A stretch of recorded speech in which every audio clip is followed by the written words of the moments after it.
Olá, seja bem-vindo ao Fogo do Conselho. Eu sou a Júlia e hoje eu vou falar sobre o nosso código de ética. Então, sente-se em volta da nossa fogueira e vamos falar sobre isso.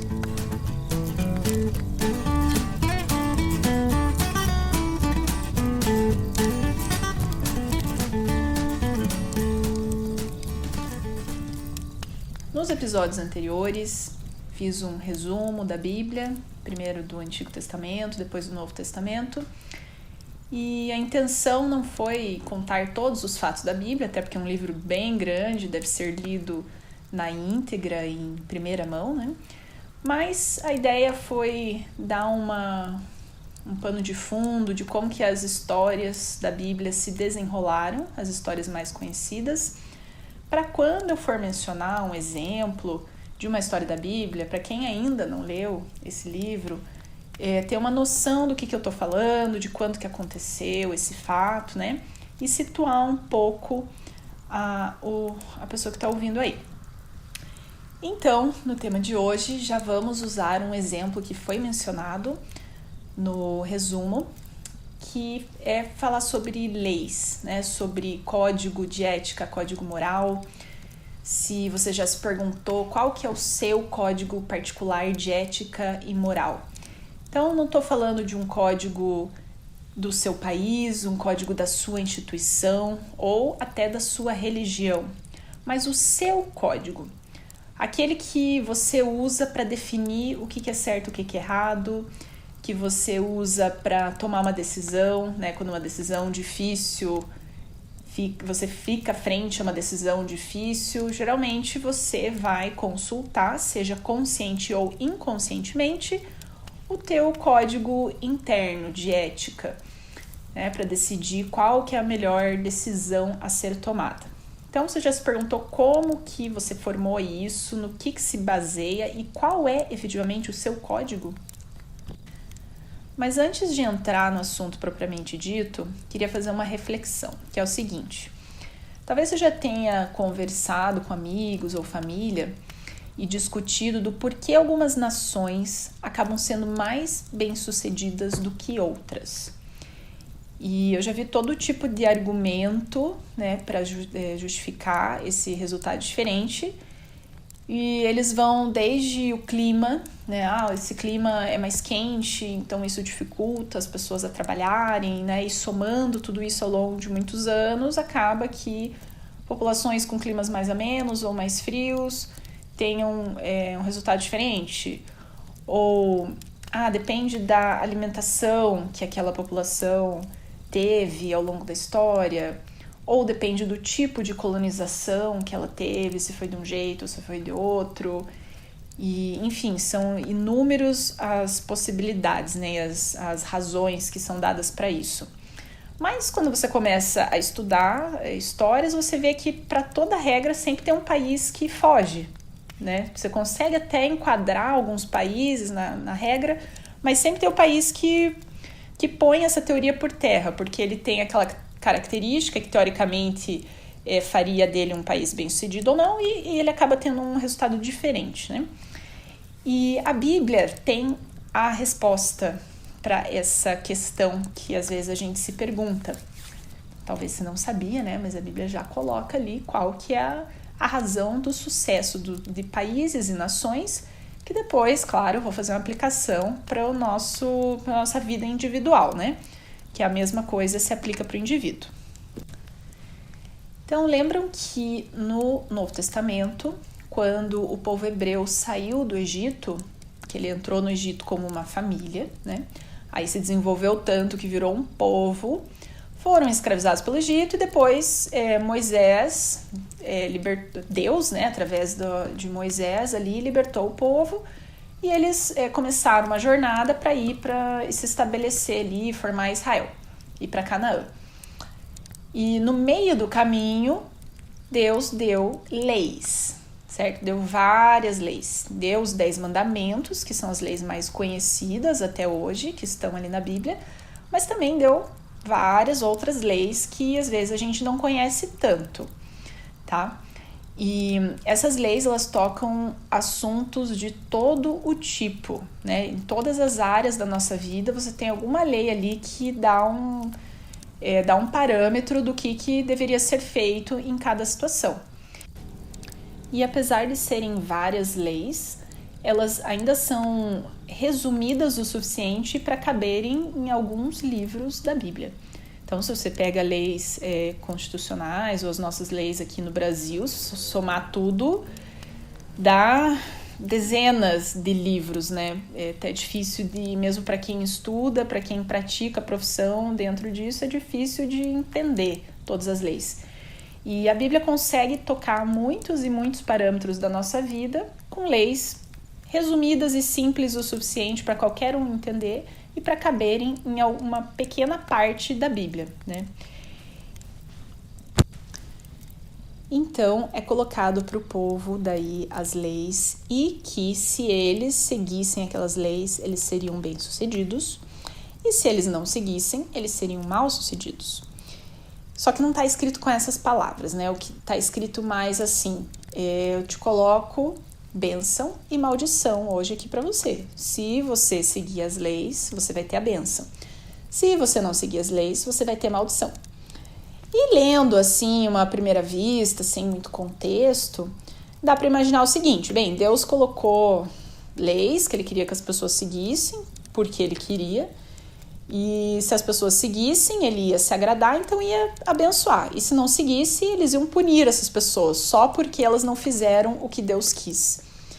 Mas vamos imaginar o seguinte, vamos dizer que alguém faça um produto, desenvolva ele, e ao fabricar aquele produto, esse fabricante sabe como que tem que ser usado o produto. E também já sabe como que as pessoas vão usar ele errado, de maneira que a vida útil dele diminua, enfim. Então, o que se faz geralmente? O fabricante põe um manual de instruções, exatamente com as instruções de como usar aquele produto. E é como se ele estivesse dizendo também, tá aqui as instruções, se você seguir, você vai ter esse produto por muito tempo. Inclusive, eu garanto, né, alguns fabricantes dão garantia, eu garanto que ele vai funcionar. Mas você tem que seguir isso aqui. Se você não seguiu e o produto deixar de funcionar ou quebrar, eu já não garanto mais. Porque eu já sei que ele não vai funcionar se você não seguir. Então, ninguém olha para o manual de instrução e fala, se eu não seguir, o fabricante vai vir aqui e vai destruir meu produto. Não, a gente entende que ele está dando a instrução de como que funciona, né? Que se a gente não seguir ali o que está escrito, a gente não está usando corretamente e vai poder abrir a possibilidade daquele produto estragar. Então, é a mesma coisa com as leis de Deus. Faz sentido Deus querer punir uma pessoa porque não seguiu? Não, ele está dizendo como é que as coisas funcionam. Fala, olha, faça isso aqui que o teu resultado vai ser bom. Se você não fizer, o teu resultado vai ser ruim, você vai ser amaldiçoado pelas tuas próprias decisões.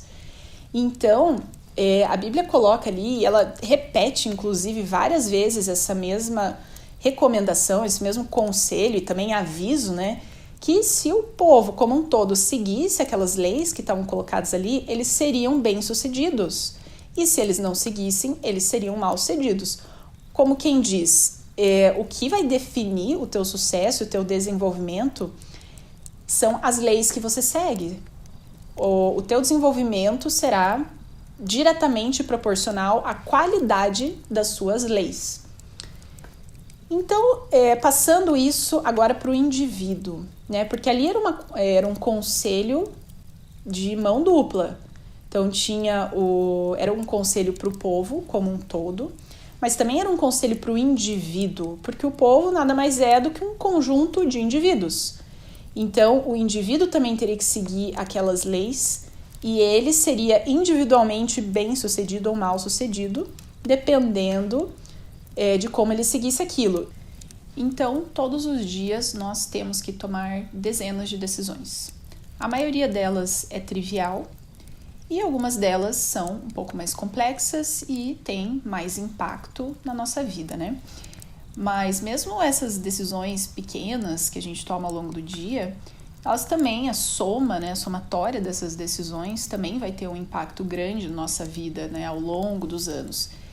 Então, é muito importante a gente tomar boas decisões. E como que a gente toma boas decisões? Se a gente está baseando essas decisões num bom código de ética, um bom código interno, né? Eu estou chamando de código de ética, mas é no que você baseia as suas decisões. Isso tem que ser bom. E assim você vai tomar decisões boas.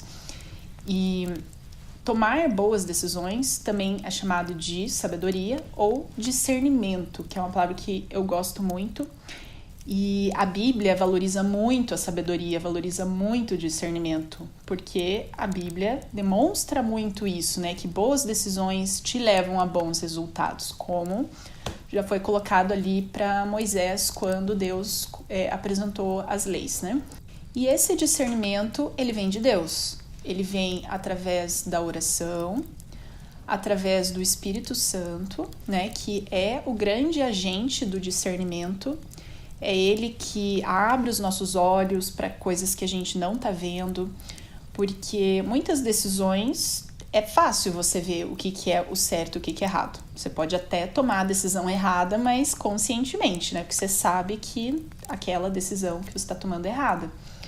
Mas tem muitas decisões que não é tão claro, assim. É difícil você discernir, né? O que é o certo e o que é errado naquela situação.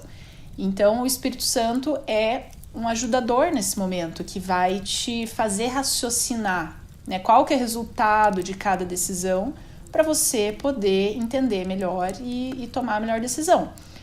E isso é através da oração, né? De você pedir o discernimento e o Espírito Santo vai atuar nesse sentido. Mais um outro fator que dá discernimento para a gente, ajuda a tomar boas decisões, é exatamente estudar as leis da Bíblia. Então, tá tudo ali, na verdade, né? Não vai estar exatamente, às vezes, a situação pela qual você está passando, mas você pode fazer uma relação, né? Porque o código de ética da Bíblia, ele vai se aplicar nas várias situações que a gente tem na vida. Mas daí você vai precisar, né, raciocinar, pensar um pouquinho mais para fazer essa aplicação. Mas também muitas decisões já estão bem claras na Bíblia, né? Principalmente as mais importantes, já está bem claro na Bíblia o que é certo e o que é errado. Não precisa ficar pensando ou tentando chegar sozinho nessa conclusão, porque já está bem descrito lá qual que seria a melhor opção, o melhor caminho a tomar. Por mais que, às vezes, a gente não queira aceitar isso, né?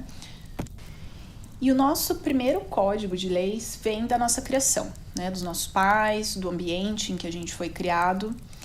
São os vários sims e nãos que a gente recebe enquanto a gente está crescendo, que vão definindo o nosso primeiro código de ética, né? Então, sim, o que eu devo fazer e o não, o que eu não posso fazer. E daí você cresce, né? E começa a questionar tudo que você aprendeu, começa a questionar esse teu código de ética que foi passado pelos teus pais. E esse questionamento é bom, é saudável, a gente tem que repensar, né? Como eu já mencionei aqui, é isso que vai definir as tuas decisões, que vão eventualmente definir o resultado, né, da tua vida. Então, é muito importante gastar tempo para você pensar no teu código. E é importante passar por esse processo e faz parte do amadurecimento. É você entender o porquê que você toma certas decisões, o que você acha certo e errado e por que você acha isso certo ou errado. Mas a questão aqui é como que a gente faz essa análise e até essa redefinição de conceitos, porque ao analisar, muito você vai reter e também muito vai cair por terra, né? Ou talvez não muito, depende da situação, né?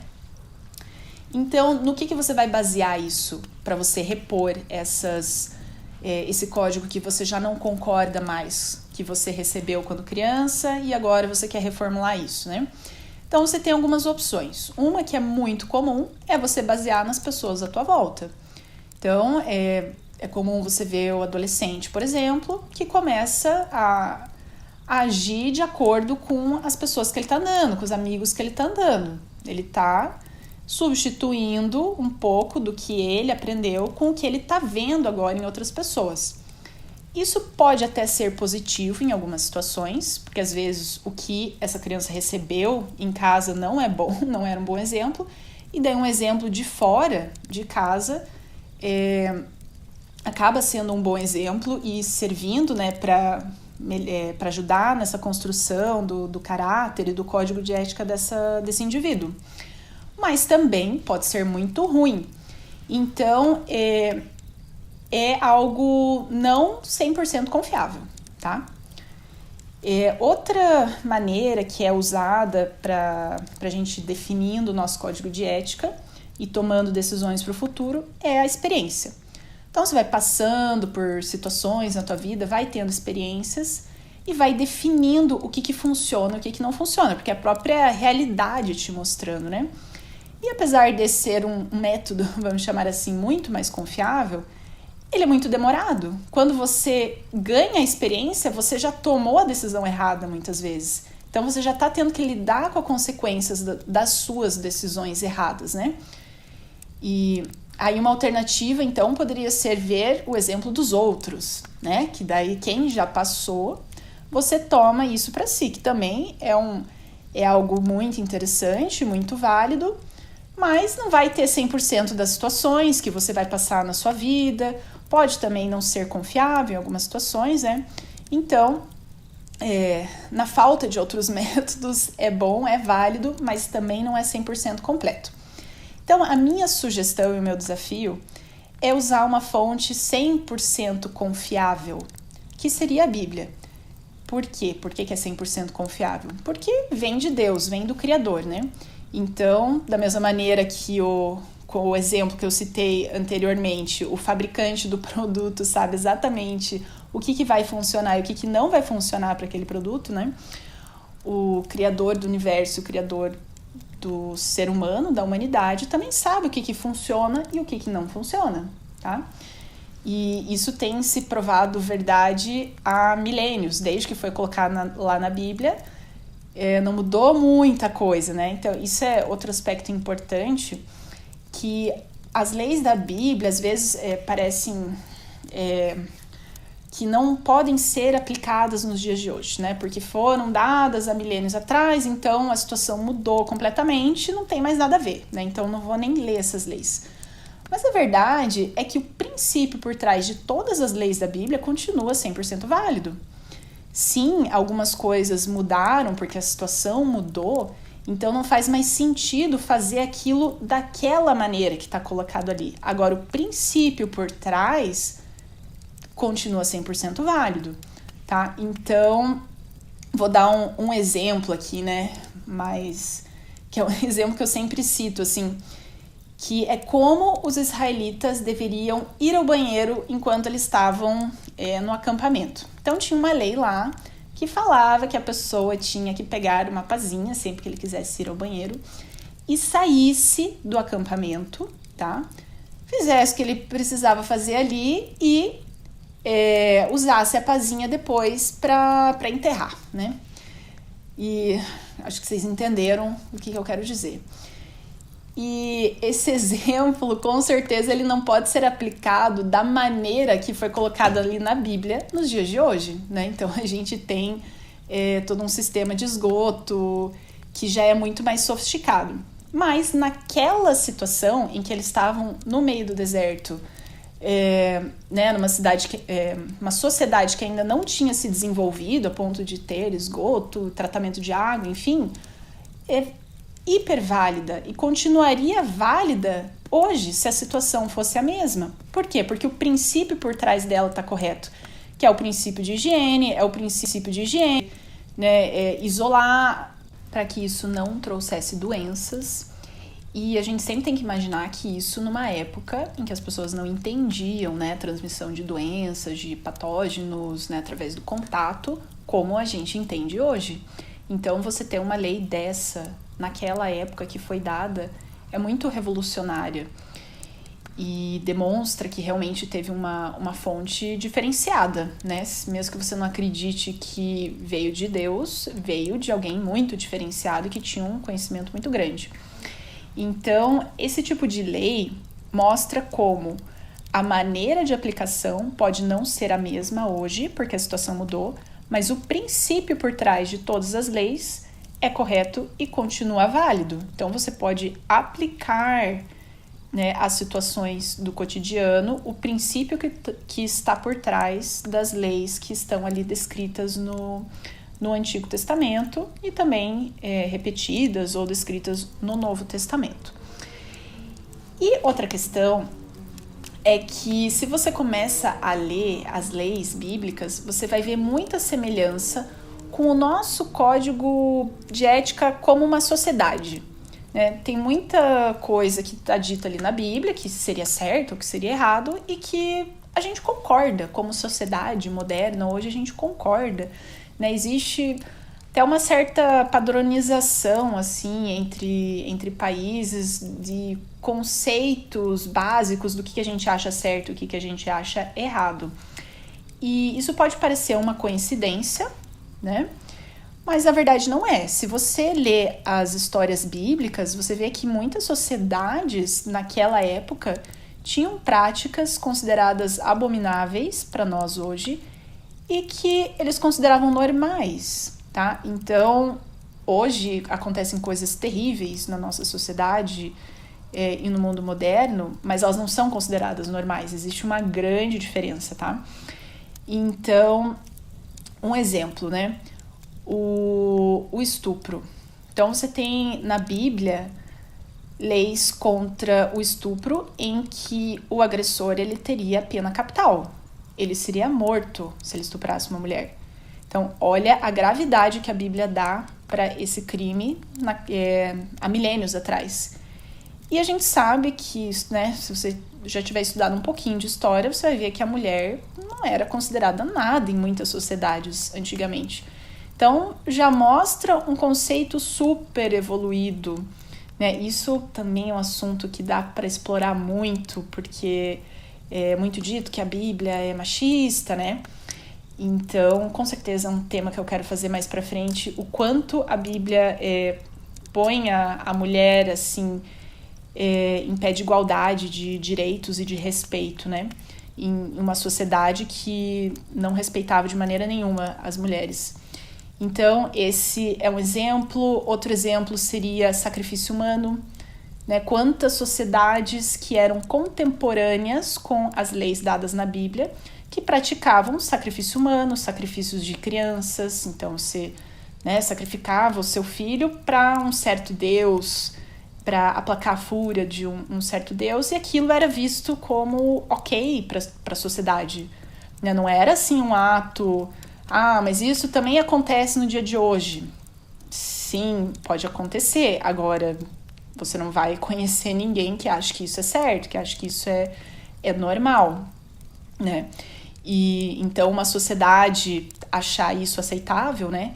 E a Bíblia coloca uma lei contra isso, que também seria punido gravemente, né? Era uma coisa muito grave você fazer algo como um sacrifício humano, um sacrifício de criança, numa época que tinha, sim, sociedades que aceitavam aquilo, né? Então, o fato da gente ter muitas coincidências, né, no que a gente hoje, como sociedade, acha certo e errado com o que a Bíblia diz, não é uma coincidência. É porque os conceitos da Bíblia foram sendo espalhados, pouco a pouco, para todas as regiões do globo, né? Então, quanto mais é interessante, sabendo disso, de você ver que mais a Bíblia diz. Né? Se em muitas coisas que a gente conhece hoje, ela estava certa, ela estava à frente do seu tempo e muito mais à frente, né, e muito mais justa do que leis que outras comunidades praticavam naquele mesmo tempo, que mais será que diz ali, né, que eu posso aplicar hoje, que ela ainda está à frente do seu tempo? Então, nos próximos capítulos, né, quero abordar algumas dessas leis. Eu ainda hoje só estou instigando a gente a fazer esse estudo e o quanto isso é importante realmente para a nossa vida, para as nossas decisões, para a gente ter sabedoria e tomar boas decisões na nossa vida, né? Para agora a gente começar a entrar mais em detalhe e estudar realmente lei a lei, falar de algumas leis polêmicas e que tem uma interpretação um pouquinho mais difícil, que você tem que ver um conceito, tem que ver o que acontecia aqui, lá naquele momento, né, que ela foi passada para ser entendida. E acho que vai ser uma coisa muito legal, muito produtiva e que pode ser utilizada por vocês, né? Então, espero que vocês tenham gostado e até a próxima. Tchau, tchau!